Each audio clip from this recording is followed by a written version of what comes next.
ये कहानी 16 साल के रोजर नाम के लड़के के ऊपर आधारित है जो अपने घर की सारी औरतों के साथ घबाघब करके उन्हें प्रेग्नेंट कर देता है। और वो अपने इस महान काम को किस तरीके से अंजाम देता है वो हम आज की इस एक्सप्लेनेशन में देखने वाले हैं। आज मैं जिस मूवी को एक्सप्लेन करने वाला हूँ इस मूवी का नाम है what every French woman wants और ये मूवी 1983 में रिलीज हुई थी। मूवी के स्टार्टिंग सीन में हम 16 साल के रोजर को देखते हैं। रोजर अपने स्कूल की छुट्टियों की वजह से अपने घर आ रहा था। तब उसके घर की एक मेड मिस लपीते उसे घोड़ा गाड़ी से लेने आती है और घोड़ा गाड़ी चलाते समय मिस लपीते के हिलते हुए पपीते देखकर रोजर उसे घूरने लगता है। ये चीज मिस लपीते भी नोटिस करती है लेकिन वो उसे कुछ नहीं कहती। घर पहुंचने पे रोजर की माँ उससे पूछती है कि तुम्हारी पैंट पे मेयोनीज कहाँ से लगी। लेकिन यहाँ हम व्यूअर्स को पता है कि घोड़ा गाड़ी चलाते हुए मिस लपीते के हिलते हुए पपीते देख के रोजर खुद को नहीं रोक पाया था। तभी रोजर की मौसी मार्गेरिटा उससे बोलती है कि इस उम्र में ये सब चीज नॉर्मल है और ये कह के वो रोजर की पैंट साफ करने लगती है। रोजर की एक छोटी बहन भी थी जिसका नाम बर्था था। उसके बाद बर्था रोजर को जंगल में ले जाती है जहाँ मिस लपीते भी थी।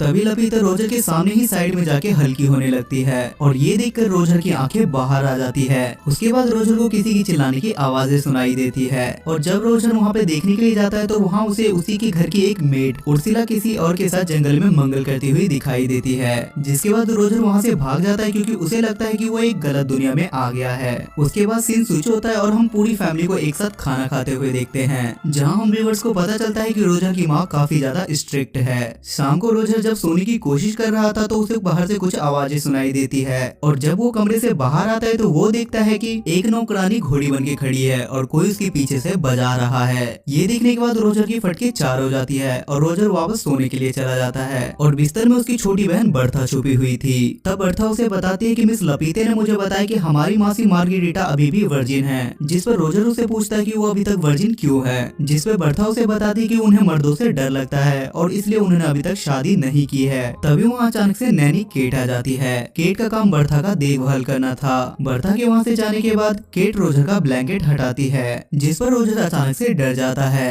क्योंकि रोजर का पप्पू खड़ा हो गया था और उसे देखने के बाद केट भी उससे थोड़े बहुत मजे ले लेती है। अगले दिन बर्था रोजर को एक नदी के किनारे ले जाती है जहाँ उसके घर की सारी मेड नहाते नहाते एक दूसरे से अपना सीक्रेट शेयर कर रही थी। बर्था और रोजर अपने घर के 4 मेड को चुपके से देख रहे होते हैं। तभी नदी के किनारे के पास 3 नमूने आ जाते हैं और ये तीनों भी रोजर के घर में काम किया करते थे और वो तीनों अपना पप्पू बाहर निकल के उन मेट्स के सामने ही हल्के होने लगते हैं और वो अपना स्पाइडरमैन उन मेट्स को दिखाने लगता है। तभी उर्सुला बोलती है कि तू शेर तो मैं सवा शेर हूँ और उर्सुला उन तीनों को अपना पिछवाड़ा दिखाने लगती है और उसके पिछवाड़े के दर्शन बर्था और रोजर पेड़ के पीछे छुपके से कर रहे होते हैं। अगले सीन में रोजर की बड़ी बहन एलिसा अपने पापा के साथ आती है और सब लोग उसका वेलकम करते हैं। एलिसा आते ही सब लोगों से गले मिलती है लेकिन जब रोजर की बारी आती है तो वो उसे फोरहेड किस करके वहाँ से चली जाती है। जिस पर रोजर सोचता है कि मेरे अंदर कांटे लगे थे क्या। तभी बर्था रोजर को एक चर्च में ले जाती है जहाँ दोनों छत पर छिप जाते हैं। तभी वहाँ मार्गेरिटा आती है और वो चर्च के पादरी से अपनी सारी बातें बताने लगती है और वो पादरी से बोलती है कि जब से रोजर यहाँ आया है तब से हर रोज मैं सपने में उसके साथ धक्का पेल करती हूँ।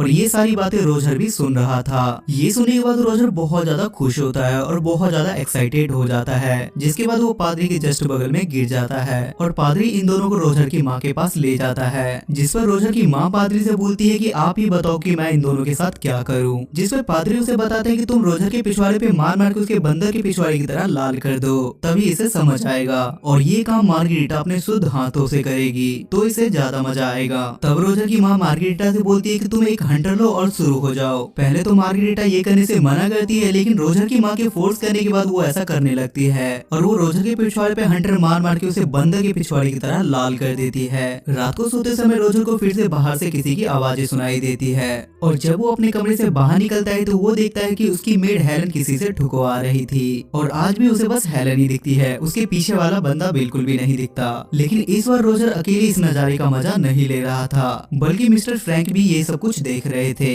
तभी वहाँ अचानक से रोजर के पास उर्सुला आती है और वो उससे बोलती है कि आओ मैं तुम्हारे पिछवाड़े में मूव लगा दूं। इतना मार खाने के बाद दर्द भी तो बहुत ज्यादा हो रहा होगा। जिस पर रोजर उसे ऐसा करने से मना कर देता है। उसके बाद रोजर उसे पूछता है कि हर रात हेलन को कोई पीछे से बजाता है, क्या तुम्हें पता है कि वो बंदा कौन है। जिस पर वो रोजर से बोलती है कि ये हममेड का टॉप सीक्रेट है। तब रोजर को ख्याल आता है कि उसने अकेले इस शो को नहीं देखा था बल्कि मिस्टर फ्रैंक भी इस शो को एंजॉय कर रहे थे। जिसके बाद रोजर सीधा मिस्टर फ्रैंक के पास जाता है जहाँ मिस्टर फ्रैंक दूरबीन से मियां खलीफा को देखने की ख्वाहिश में पैंट में हाथ डाल के अपने स्पाइडरमैन को तसल्ली दे रहे थे और रोजर के आते ही मिस्टर फ्रैंक फ्रैंक वहाँ से चले जाते हैं। तब रोजर भी दूरबीन से देखने लगता है और उसे नीचे दो शादीशुदा एलियन एक साथ कुत्ता डांस करते हुए दिखाई देते हैं। तब रोजर को समझ में आता है कि मिस्टर फ्रैंक अपने स्पाइडरमैन की मसाज क्यों कर रहे थे। अगले दिन रोजर को एक किताब मिलती है जिसमें द ग्रेट सनी लियोनी की कहानियां थी और रोजर उस किताब को बड़ी शिद्दत से छुपा लेता है और जाते वक्त उसे अपने मॉम डैड के कमरे में से घर घर खेलने की आवाजें सुनाई देती है और रोजर उसे लो क्वालिटी से देखने लगता है। लेकिन तभी उसे पीछे से एलिसा का फियोंसे रोलांड उसे देख लेता है और वो रोजर को धप्पा कर देता है, जिस पर रोजर उसे रिक्वेस्ट करता है और बोलता है कि तुम प्लीज इस बात को किसी को मत बताना। इस बात पर रोलांड भी इस मौके का फायदा उठाता है और वो रोजर से अपनी गाड़ी साफ करवाता है। अगले दिन रोजर घोड़ा गोदाम में वही किताब पढ़ रहा होता है जिसमें सनी लियोनी की सफलता की कहानी लिखी हुई थी और वो पढ़ने के साथ साथ वो अपने पप्पू को भी मसाज दे रहा होता है। लेकिन तभी वहाँ अचानक से थारा भाई जोगिंदर का फ्रेंच वर्जन आ जाता है और वो मौका देखते के साथ ही हेलन को खिड़की में आधा अंदर और आधा बाहर फंसा देता है और वो बाहर जाके साइड से हेलन की गैलन में पानी भरने के लिए जाता है। तभी हेलन की नजर रोजर पे पड़ती है और वो उससे हेल्प मांगने लगती है और जैसे ही रोजर उसकी मदद करने के लिए जाता है तो हेलन उसे बोलती है कि रुको जरा, सबर करो और गैलन में पानी भरने दो। तभी रोजर बाहर निकल के देखने के लिए जाता है कि हेलन की गैलन में पानी कौन भर रहा है, लेकिन तब तक जोगिंदर भाई अपना काम कर चुके थे। अगले सीन में रोजर अपनी फैमिली के साथ बैठा था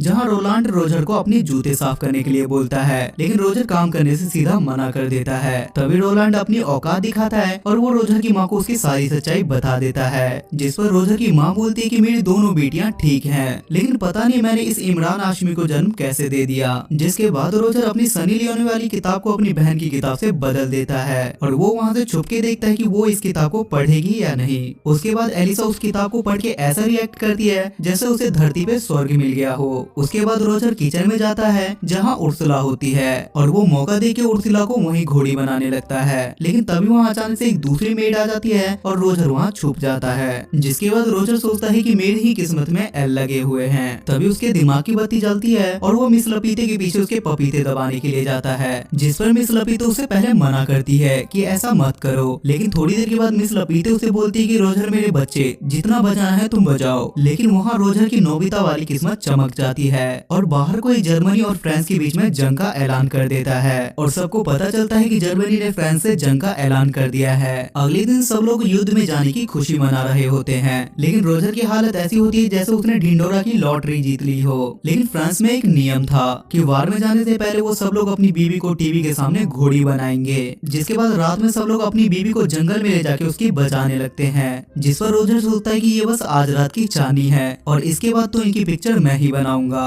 सबके युद्ध में जाने के बाद सारी लेडीज अकेली थी और रोजर सबसे पहले उर्सुला के पास जाता है जहाँ वो उसे ले दे के घोड़ी बना ही देता है और वो उर्सुला से ये भी बोलता है कि मुझे तुमसे प्यार हो गया है। जिस पर उर्सुला बोलती है कि सारे लड़के पहली बार चरम सुख का आनंद लेने के बाद यही बोलते हैं। अगले सीन में बर्था रोजर से बोलती है कि पादरी माँ से मिलने के लिए आए हुए हैं, जिसके बाद ये दोनों भाई बहन चुपके से उन दोनों की बातें सुनने लगते हैं। जिस पर रोजर की माँ पादरी से बोलती है कि मेरा पति मेरी कभी घोड़ी बना के लेता है तो कभी डॉगी बना के लेता है, इससे कोई पाप तो नहीं।